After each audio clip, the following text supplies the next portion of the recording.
Dewitt Smith Jobe was born on June 4, 1840, in the quiet hamlet of Mechanicsville, Tennessee. A small town boy raised in the rural heart of the South, he came of age just as America was beginning to tear itself apart. When the Civil War broke out in 1861, Jobe didn't hesitate. He enlisted in Company D of the 20th Tennessee Infantry, Confederate States Army. He was 21, and like many young men of his generation, he stepped into war with idealism and grit, unaware of the brutal years to come. He fought through the early campaigns and remained with his regiment until after the Battle of Stones River, an engagement that left thousands dead and wounded just a few miles from where he grew up. But in 1863, Jobe's war took a different turn. General William J. Hardee, one of the Confederacy's most respected officers, saw something in Jobe, something that couldn't be wasted on the front lines. Jobe was recruited as an intelligence operative, and soon after, he transferred to the legendary Coleman Scouts. This was no ordinary assignment.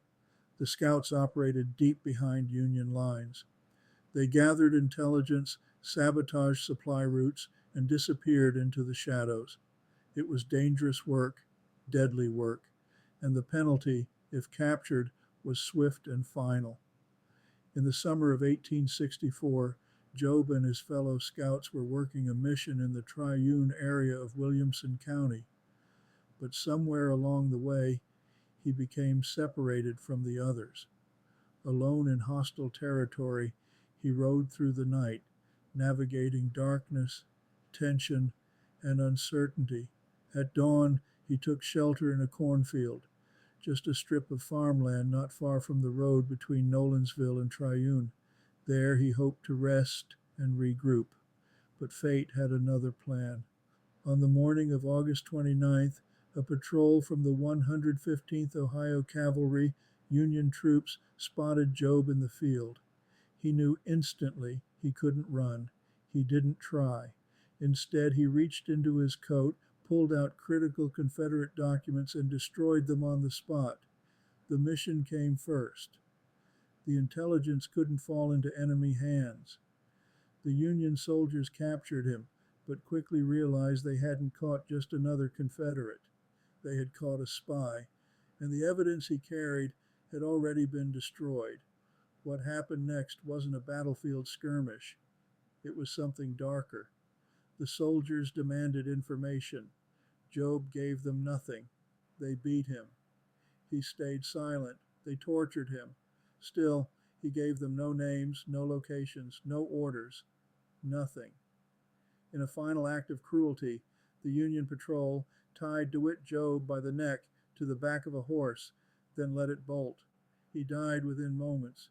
But even in death, Jobe's defiance made an impression. Those Union soldiers, hardened men who had seen much, were shaken by what they'd done. According to local accounts, they later told Jobe's acquaintances that he was, in their words, one of the bravest men they had ever seen. Jobe's body was carried back to his family farm about 6 miles away. He was buried on the grounds, his final rest not far from where he first drew breath. Today, a historical marker stands between Nolensville and Triune.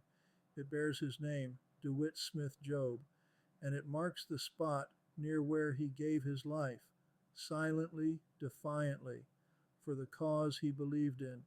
He didn't die on a battlefield. He didn't fall with a rifle in hand. He died alone, tortured, unarmed, and unbroken. 5 minutes is not enough to tell his full story, but it's enough to remember that courage doesn't always roar in the chaos of cannon fire.